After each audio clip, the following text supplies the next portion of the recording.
नमस्कार, कंज्यूमर अड्डा में आपका स्वागत है। आपके साथ मैं हूं विपिन भट्ट और आज एक बार फोकस फिर है कोरोना के ऊपर और हम कह रहे हैं डेल्टा का कहर और जरूरी है बूस्टर, क्योंकि डेल्टा या डेल्टा प्लस वेरिएंट एक बार फिर से सुर्खियों में है।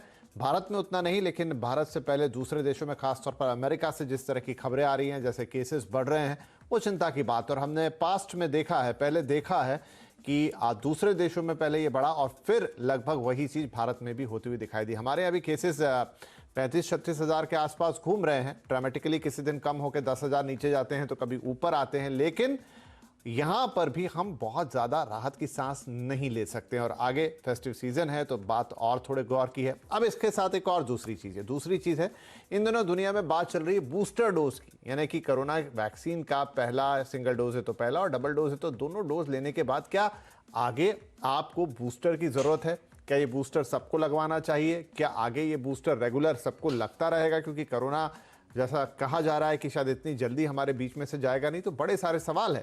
या बूस्टर को हमें उतना ही नॉर्मली लेना चाहिए कि हाँ ठीक है, 5-6 महीने के गैप के बाद या साल भर के गैप के बाद अगर आपको वैक्सीन की ज़रूरत पड़ती है तो आपको लगवानी होगी। तो ये दोनों चीज़ें आपस में अटैच हैं, लेकिन इस पर चर्चा बहुत ज़्यादा है। तो हम भी इस अवेयरनेस को लेकर आना चाहते हैं कि आप भी इसके बारे में पूरी तरह से समझें और जानें। और आज यही बातचीत होगी। हमारे साथ हैं कुछ खास मेहमान। Doctor MU Rabbani JN medical college से हमारे साथ जुड़ रहे हैं। इसके अलावा डॉक्टर गायत्री जुनेजा हैं जो कि विनायक हॉस्पिटल से हमें ज्वाइन कर रही हैं, और समीर भाटी साहब हैं जो कि डायरेक्टर हैं स्टार इमेजिनिंग और पैथ लैब के। आप सभी का बहुत बहुत स्वागत है। डॉक्टर रब्बानी, हम आपसे शुरुआत करते हैं कि इजराइल हो गया, वहाँ पर उन्होंने बूस्टर डोज लगाने शुरू कर दिए हैं। उनकी 75% से ज़्यादा आबादी के पास, या ऑलमोस्ट 100% कहें, वैक्सीनेट होने के बावजूद भी वो बूस्टर डोज दे रहे हैं, क्योंकि वहाँ पर केसेज आए हैं कोरोना के जिन्हें 2 बार वैक्सीनेट कर दिया गया, उनमें भी कोरोना फिर से हो रहा है और कुछ इश्यूज देखे जा रहे हैं। फ्रांस में भी ऑलमोस्ट इस चीज को फॉलो किया जा रहा है। तो क्या बूस्टर डोज हम ये माने कि आगे जाके लाइन ऑफ एक्शन का हिस्सा बनने ही वाला है, या ये बहुत ही सिलेक्टिव केस होगा? ये सबसे पहले तो मैं आपका धन्यवाद दूंगा आपके समंत्रण के लिए। और आपने जैसा कहा कि ये बिल्कुल चिंता की बात है कि जो delta variant, delta plus variant आ रहा है, जिसके केसेस बढ़ रहे हैं खास तौर से वेस्टर्न कंट्रीज में। और अब ये डिस्कशन शुरू हो गया है कि क्या हम लोगों को बूस्टर डोज की जरूरत है। तो मैं इसमें एक बात ये कहना चाहूँगा कि अगर हम ये देखें कि किस कंट्रीज में, किन कंट्रीज में ये चर्चा ज़्यादा जोरों पर है और किन कंट्रीज में ये प्रोग्राम शुरू किए गए हैं, तो आप देखेंगे ये वो कंट्रीज हैं, चाहे वो USA हो, UK हो, इसराइल हो, फ्रांस, जर्मनी, जहाँ पे 50% से ज़्यादा की पॉपुलेशन जो है वो फुल्ली वैक्सीनेटेड है, दोनों डोज ले चुकी है। और वहाँ पर केसेस जो हैं, अगर आप देखें पिछले 2 हफ्ते में, जब अमेरिका में 2 हफ्ते पहले केसेस 30,000 और 32,000 केसेस थे, अब वहाँ पर जो केस है वो 1,60,000 है 2 हफ्ते के अंदर। जबकि हम देखें इंडिया में यही चीज़ जो है, आजकल केसेस अराउंड 36,000 हैं, जो पिछले 2 हफ्ते से करीब 16 to 18% गिरावट है।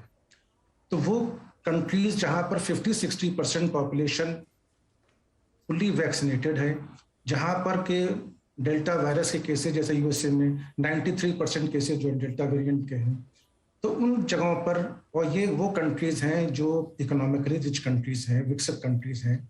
अमेरिका है, $19 ट्रिलियन की कंट्री है। तो अभी जो हमारे पास डाटा मौजूद है वो इतना ठोस सबूत नहीं है कि जिसपे हम ये कहें कि तीसरी डोज देने पे बहुत फायदा होगा। लेकिन फाइजर ने और मॉडर्ना ने कुछ स्टडीज की हैं, कुछ स्टडीज इजराइल में हुई हैं, जहां पर ये देखा गया है कि अगर तीसरी डोज दी जाए तो कुछ फायदा हो सकता है। अब ये कुछ फायदा हो सकता है, तो ये वो कंट्रीज जहां पे गवर्नमेंट ये सोच रही है कि अगर थोड़ा सा भी फायदा है तो हम अपनी पॉपुलेशन को 3rd डोज या बूस्टर डोज से दें। अगर आप देखें तो अभी अमेरिका ने 1 हफ्ते पहले जो प्रोग्राम था वो ये था कि जो इम्यूनो कॉम्प्रोमाइज्ड पेशेंट हैं, जिनके शरीर में सक्षम नहीं है, उनको देने का था। लेकिन अब ये हुआ कि 20 सितंबर से 18 साल से ऊपर हर नागरिक को जो एलिजिबल है वो वैक्सीन दी जाएगी। तो क्योंकि वहां पे नंबर ऑफ केसेस ज्यादा बढ़ रहे हैं, ये बात सही है कि 6 महीने 8 महीने। जी, डॉक्टर साहब से शायद हमारा लिंक थोड़ा टूटा, लेकिन जो समझाने की कोशिश कर रहे थे, कंट्री वाइज आप इस चीज को कैसे देखेंगे, इस ट्रेंड को कैसे पकड़ेंगे? डॉक्टर गायत्री, मैं थोड़ा आम भाषा में इसको समझूं कि मान लीजिए आप एक मोबाइल खरीदते हैं और उसके साथ उसका जो सॉफ्टवेयर बिल्ट आता है और वो धीरे धीरे वक्त के साथ आपको पैचेस भेजते रहते हैं, आपका सॉफ्टवेयर अपडेट करते रहते हैं। क्यों करते रहते हैं?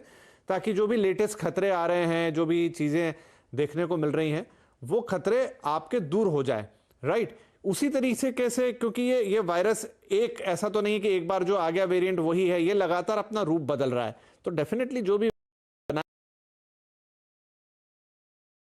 उस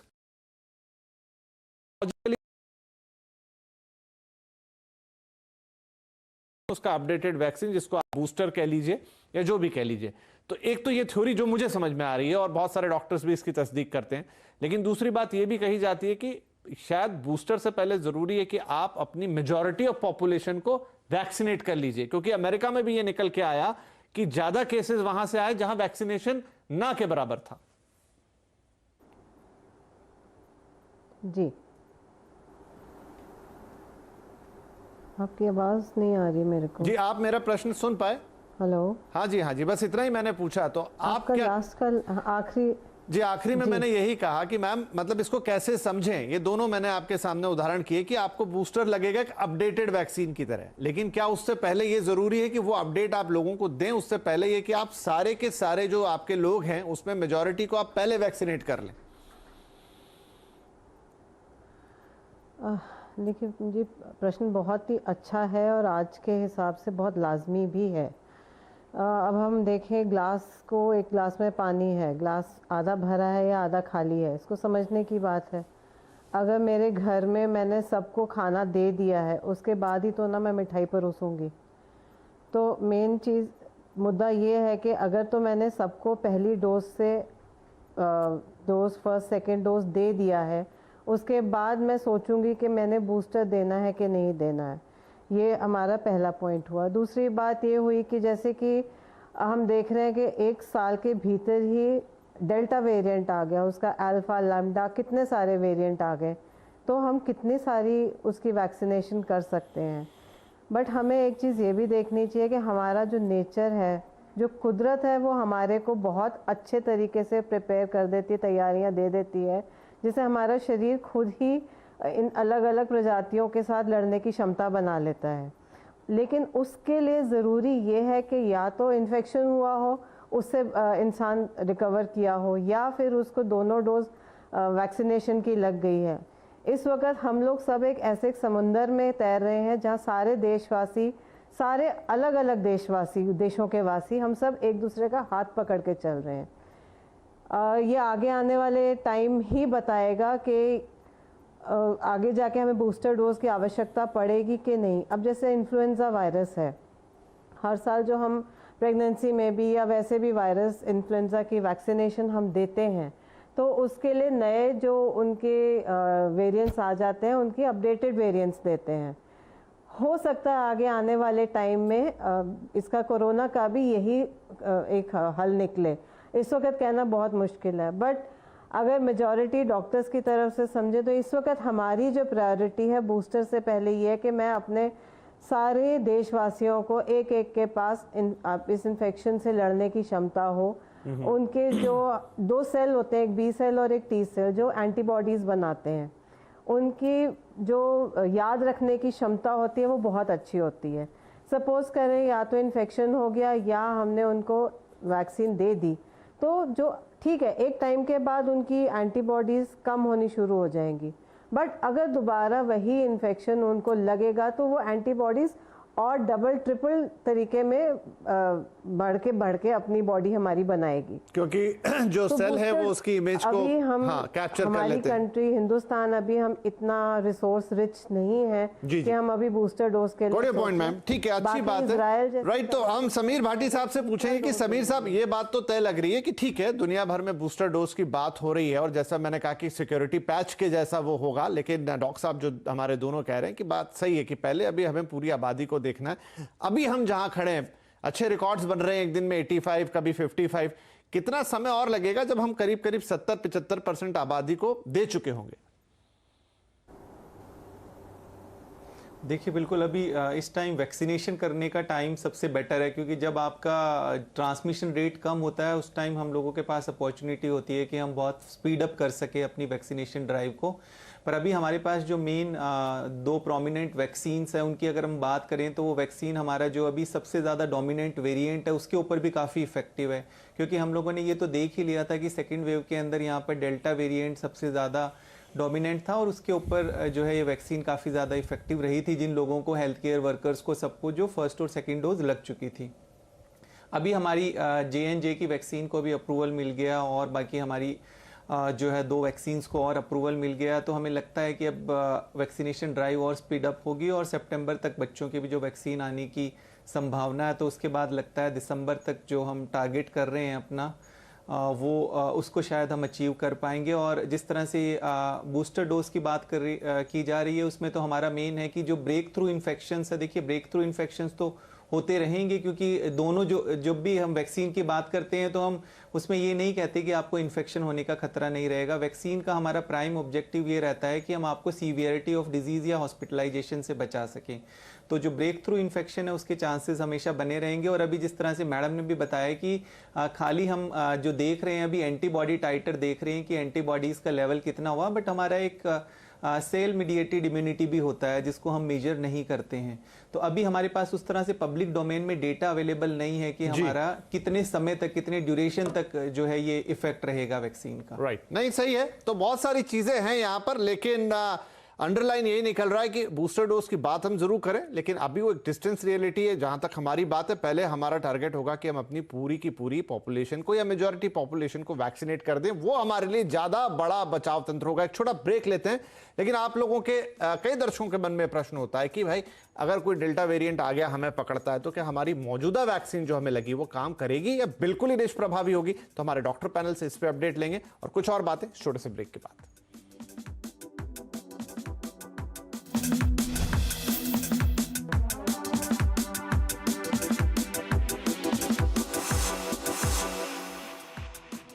वेलकम बैक। कंज्यूमर अड्डा में आज बात हो रही है कि डेल्टा वेरिएंट को देखते हुए या डेल्टा प्लस वेरिएंट को देखते हुए क्या बूस्टर डोज की जरूरत अब हमारे देश में भी होगी, क्योंकि कुछ देशों में इसकी शुरुआत हो चुकी है। उसी पर काफी विस्तार से चर्चा हुई इस ब्रेक के पहले, लेकिन अब हम बात करते हैं कि जिन लोगों को ऑलरेडी वैक्सीन लग चुकी है, क्या उनके लिए ऐसा है कि कोई डेल्टा या डेल्टा प्लस या लैम्डा जो भी वेरिएंट नया आ जाए उस पर ये वैक्सीन काम नहीं करेंगी, और अगर करेंगी तो किस हद तक? तो डॉक्टर गायत्री मुझे बताइए कि जब हम कहते हैं कि नया वेरिएंट आएगा, अपडेटेड वैक्सीन चाहिए, बूस्टर चाहिए, लेकिन जो मौजूदा वैक्सीन, मान लीजिए डबल डोज है तो डबल डोज, सिंगल डोज है तो सिंगल डोज, अगर किसी को लगी है और हिंदुस्तान में कोवैक्सीन और कोविशील्ड मेजॉरिटी में है, तो मान लीजिए डेल्टा प्लस से भी कोई अगर संक्रमित होता है, तो क्या ये वैक्सीन बिल्कुल काम नहीं करेंगी, 50% काम करेंगी, या एक अभी हमें आइडिया नहीं है कि ये उस पर कितनी प्रभावी होंगी? देखिए, इस क्षेत्र में रिसर्च दिन ब दिन चलती ही जा रही है कि ये काम करेंगी या नहीं करेंगी। इनफैक्ट अब तो अलग अलग वैक्सीन्स को हम लोग मिक्स करके लगाने की कोशिश कर रहे हैं कि हो सकता है इससे इम्यूनिटी ज़्यादा बढ़ जाए। इस वक्त तो कहना काफ़ी मुश्किल है, लेकिन जिस तरह से चीज़ें चल रही हैं, जो स्टडीज़ के रिज़ल्ट्स आए हैं, उनसे तो यही उम्मीद की जा रही है और काफ़ी पॉजिटिव लग रहा है कि ये काफ़ी हद तक हमें आगे अगले वेरिएंट्स के साथ हमें बचाएंगी। राइट, तो आपका ये कहना है कि ऐसा नहीं होगा कि बिल्कुल निष्प्रभावी हो जाएंगी। अगर डेल्टा वेरिएंट से कोई संक्रमित होता है और उसको 5-6 महीने पहले वैक्सीन लगी है, तो एक हद तक तो फाइट होगी ही। हाँ, ये है कि उस पर उतनी कारगर नहीं हो सकती जिसे हम एफिकेसी कहते हैं कि 96% अगर पहले डिक्लेयर की गई थी तो हो सकता है 85 हो जाए, 70 हो जाए, लेकिन वो 0 नहीं होगी, वो या 10 या 15 नहीं होगी। वाइल यहाँ पर भाटी साहब, एक और इंपॉर्टेंट फैक्टर है जो बार बार निकल कर आता है, क्योंकि हम तीसरी लहर की बात करते हैं, अमेरिका की हालत हम देख रहे हैं, डेल्टा प्लस वेरिएंट की बात हो रही है, हम इंतजार कर रहे हैं बच्चों की वैक्सीन का। उम्मीद थी कि इस महीने आए, लेकिन 20 दिन तो निकल चुके हैं। क्या इसी महीने हम वो वैक्सीन देख लेंगे या अभी हमें उसके लिए अगले महीने तक का इंतजार करना होगा?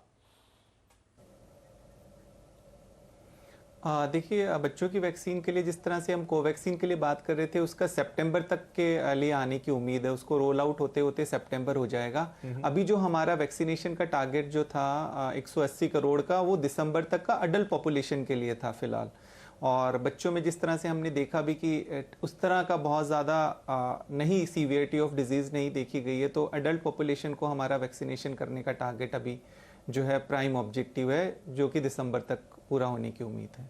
राइट, दिसंबर तक शायद वो हो जाएगा। बच्चों के लिए सितंबर की बात की जा रही है, क्योंकि बच्चों की भी कैटेगरी बड़ी लंबी है। 18 साल तक सब बच्चों में आते हैं और 12 से 18 साल के लिए वैक्सीन की टेस्टिंग हो रही है, उससे पहले छोटे बच्चों के लिए भी।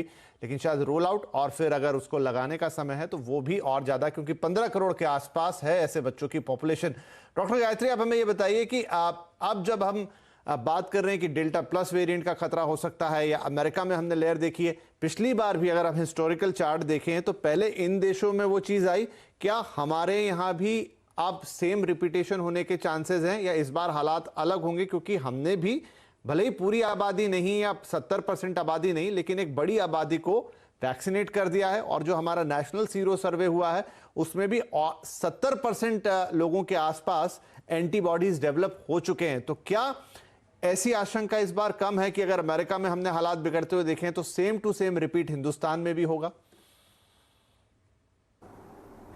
देखिए, हमें उनके साथ हम कंपेयर नहीं कर सकते हैं, पहली बात, क्योंकि कई इन्फेक्शन ऐसे हैं जो हिंदुस्तान में ज़्यादा हैं, वहाँ पे नहीं है, अब जा रहे हैं, ट्यूबरक्लोसिस जैसे फॉर एग्जांपल। तो दो अलग अलग कंट्रीज़ को कंपेयर करना मेरे ख्याल से तो ठीक नहीं है। तो रही बात कि हमारे को क्या इतना सीवियर हो सकता है, जी हाँ बिल्कुल हो सकता है। इसलिए हमारे को मास्क और जो 2 गज की दूरी है इसका पूरी तरह प्रयोग करना पड़ेगा, नहीं तो दोबारा से जो अभी हम भयंकर एक स्थिति से निकले हैं मई जून जुलाई की, वो दोबारा ना आ जाए, क्योंकि आगे त्योहारों का मौसम आ रहा है और सर्दी में और भी ज़्यादा इन्फेक्शंस होने के डर रहते हैं, क्योंकि हवा प्रॉपर साफ़ नहीं होती, बहुत पोल्यूशन होता है। तो हम अपनी जो क्या कहते हैं, वी कांट लेट डाउन, हम अपनी जो भी क्या कहते हैं सिक्योरिटी के लिए हमारे को अपना सारा का सारा इंतज़ाम वैसे ही रखना पड़ेगा जैसे कि वो पहले रखा था। पर बाटी साहब, एक लास्ट क्वेश्चन मेरा, जो आपने पहले भी बताया, लेकिन हम दिसंबर तक माने कि हमारी जो मेजॉरिटी ऑफ पॉपुलेशन है हम उसको एक टारगेटेड वे में वैक्सीनेट कर पाएंगे, और अगर ये इन्फेक्शन का लेवल अगर कम ही रहा 30-35 हज़ार 36 हज़ार, तो ये लक्ष्य छूने में ज़्यादा दिक्कत नहीं आएगी? समझता हूँ कि जिस तरह से वैक्सीनेशन हो रहा है, जो वैक्सीनेशन ड्राइव है, उसमें by the end of December मैं समझता हूँ कि 40 to 50% पॉपुलेशन जो है वो वैक्सीनेट हो जाएगी, फुली वैक्सीनेटेड, जिनको दोनों डोज मिल जाएंगी। जी ठीक है सर, ये दिसंबर तक समझ लीजिए। तो मैं समझता हूँ कि जो टारगेट है, देखिए WHO ने जो टारगेट दिया वो दिया है कि 40% का दिया है। 40% जो पॉपुलेशन है वर्ल्ड की वो दिसंबर तक हो जाए, और सितंबर, तो मैं समझता हूँ जैसे हमारे यहाँ वैक्सीन ड्राइव चल रही है, तो कंट्री का जो वैक्सीन का जो है by the end of December ये पूरा हो जाना चाहिए टारगेट हमारा।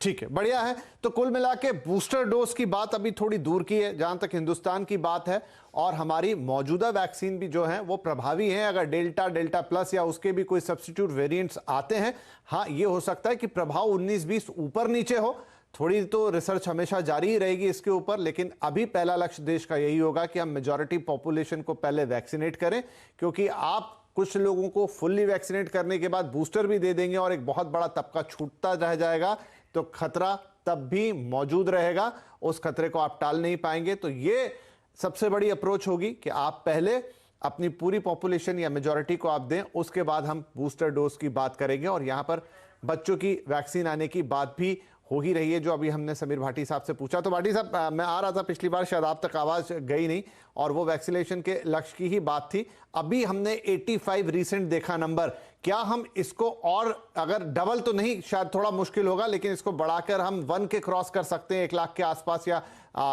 1 करोड़ के आसपास उसको पहुंचा सकते हैं?